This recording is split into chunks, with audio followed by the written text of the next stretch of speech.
What's up, man? I'm glad you Hey, what's going on, man? joined, man. I really wanted to talk with you. All right. So Yeah, for sure. a few questions for you, man. How's your life been since your UFC debut? Anything changed? It's day to day has been the same, man. I just got a lot more people that want to Like talk to me now. That's feeling probably famous probably and the only stuff? difference, to be honest. Nah, man. I'm not famous. I'm just a guy trying to make chicken salad So out of chicken shit, bro. That's I it. know that there's no there's no fans at these UFC events right now. But what was it like making your walk to the octagon in your UFC debut? Did it feel any different than any other fights? Yeah, man. It was totally different. It was I wouldn't say totally different. Actually, honestly, the walk was very similar to all the other fights. The realization, when I look at my team, and I think it really started to hit Yeah, I can when imagine. Bruce started announcing my name. That's kind of when it all started to sink in, and just went total focus mode, and was on a seek and destroy mission. I couldn't really hear anything, even though nobody was in the arena. Couldn't really hear my coaches. I just remember talking to myself a lot, and just have that feeling, as it's a team effort, man. But like I said, when I was in there for the first 40 seconds, I was in the zone, man. Yeah. I can't really describe it any other way than that. So Saturday, you are fighting Gavin Tucker. It's getting closer and closer. Yeah. How excited are you for this fight this weekend? Are you ready? Yeah. For the fight? Oh yeah, hell yeah, man! I'm ready. I'm in shape. My weight's low. I mean, the fight is the fun part, dude. Like I tell everyone, we get paid to cut weight, So that's on Friday. I'll be thinking about the fight, after the weigh-in. Right now, all I'm focused on right now is just making weight and realizing how much this is gonna fucking suck. And like I said, make weight. We get paid to make weight, and then we get paid to win. So once I make weight, Oh yeah, it's gonna be all your smooth last sailing from fight there on you out. fought at lightweight. This fight's at featherweight. I've even heard you say that you'll take a fight at welterweight. Correct. So, are you Hell yeah. Are you going to be that guy where when the UFC calls, that you're willing to take whoever they want to throw at you, or would you prefer they start giving you some guys in a certain weight class? No, man. Hey, when they call, I'm answering the phone, man. They knock on the door, I answer opportunity. That's how I was able to get the Frank fight. That's my life changed because I answered opportunity. UFC knocked. They said, "Hey, can you make weight in 24 hours?" I said, "Bet." I showed up, made weight, knocked Frank out, and I'm going to do the same with Gavin. I asked for an extension on this fight because I was about 175 pounds. Actually, I was 178 pounds when my manager called. I asked for a 2-week extension because they have shows in Vegas every week. Jason said, "We're not going to get the extension. It's this or nothing." And, like I said, opportunity knocks. I'm going to answer the door, man. So I've been busting my ass for the last 3 weeks. I saw someone just asked, about how long this camp's been. It's been about 3.5 weeks. And I'm going to show up. I'm going to make weight. Hell yeah, man. I'm going to put Gavin Can't wait Tucker to away watch within it. 2 rounds. So I know your last fight, you took it on short notice. You were able to get the finish early in the first round.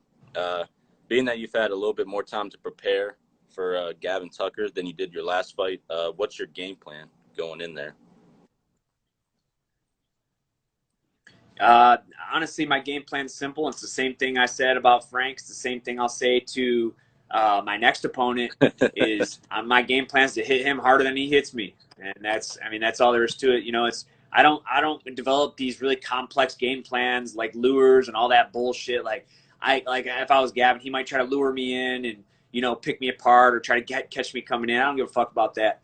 I'm gonna be loading these punches up and be throwing. And my game plan is to hit him in the face before he hits me in the face. So now, if you get the win this Saturday, how soon again do you think that you want to fight? I remember watching an interview where you signed a 4-fight contract with the UFC, and you were talking about you want to get them 4 fights out of the way by the end of the year. So how soon again, if all goes well this Saturday, how soon again were you looking to fight? Oh, just the fight game is silly like that. It depends. Even in wins, even in wins that I could get injured. When I fought James Warfield last year, in the first 30 seconds of the fight, I had a bad bone bruise on my foot. I threw a kick, I kicked him in the kneecap, and I thought I broke my foot. But that put me out for a month, before I could train fully again. So if I come out uninjured, unscathed against Gavin, I'll be ready to go next week. Now, just to kind of get off the topic of your fight here, do you have any predictions on the main event that you're fighting on? Derek Lewis versus Alexei Olenek. How do you think that fight Derek goes? Lewis. You know, man, it's hard. It's hard to put money against Lewis, and this is why. He's such a powerful striker, and he's dangerous in the first minute of the fight through the 15th or the 25th minute. Although he does have gas tank issues, and his opponent, I can't even pronounce his name, but you know, if you watch, he's a great submission artist. Yeah. I'm rooting for Olenek. Is that how you pronounce it? Yeah, and the guy's had like 80 professional fights. He's fought in 3 decades. That's a legacy that I would want to upheld. And not only 30 years later, he's fighting at the top of the division right now. He's one of the best heavyweights.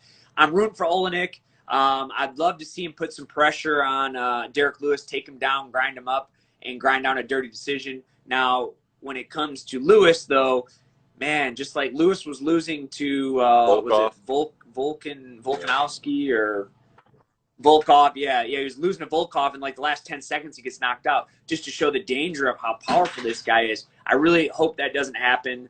I would like to see Volkanovski, pull out. I mean, I'm a Derek Lewis fan by heart. I gotta go with the Black Beast, but then again, I know how dangerous that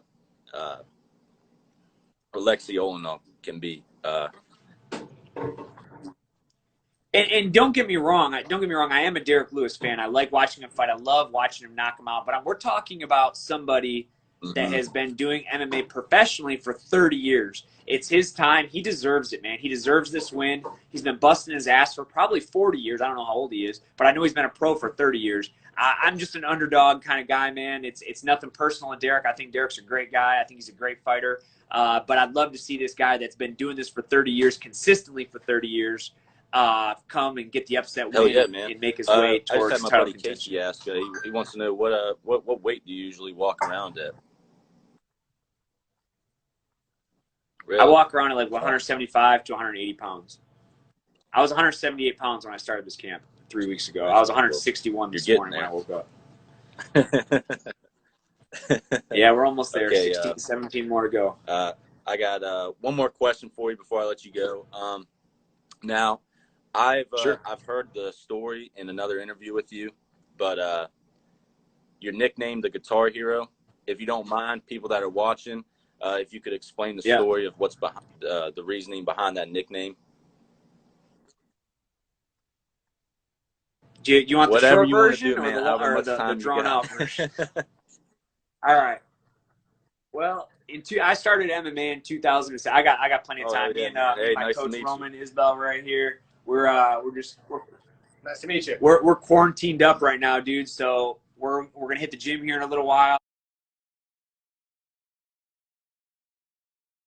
I got a couple more interviews I have to do tonight. So, dude, I got nothing but time right now. So, anyways, the Guitar Hero, like I said, in 2007, I was a high school wrestler going into college wrestling. I was a very boring fighter. Honestly, I would just wait for guys to overcommit on a big right hand, take them down, ground upon them out, or rear naked choke. And, Derek Cruikshank was my college roommate, and he always just said, you need more exciting fights to draw more attention to you, this and that.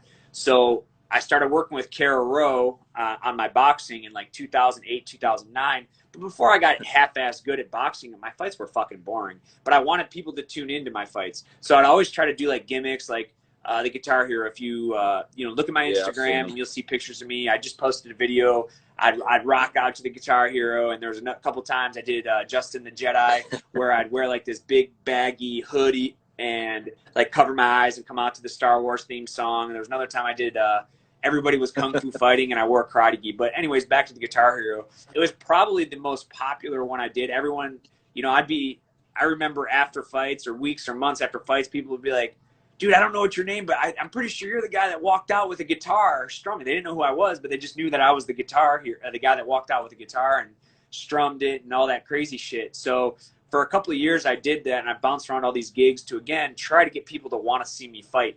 And because I knew that my fights weren't very exciting, I knew I wasn't getting big knockout finishes or anything crazy, but people were excited to see me fight because they were always wondering what gimmick I would do.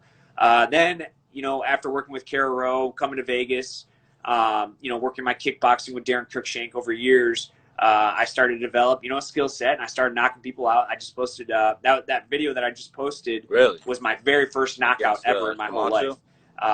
Yeah, so I think no. Oh, okay. No, Okay. in my life as an amateur fighter, it was like 2009. So if you look at my most recent post, it has me knocking a guy out with a check left hook, and then I Oh, I have did my see that. I guitar did and I'm see that video. strumming I it did and see like that dancing video. in the cage with it and stuff. But so yeah, that was like 2009, and that was my first knockout. So once I had that, I was addicted, and I thought the guitar here. I was like, oh fuck, I don't need gimmicks anymore because people want to see me fight because I knock people out now.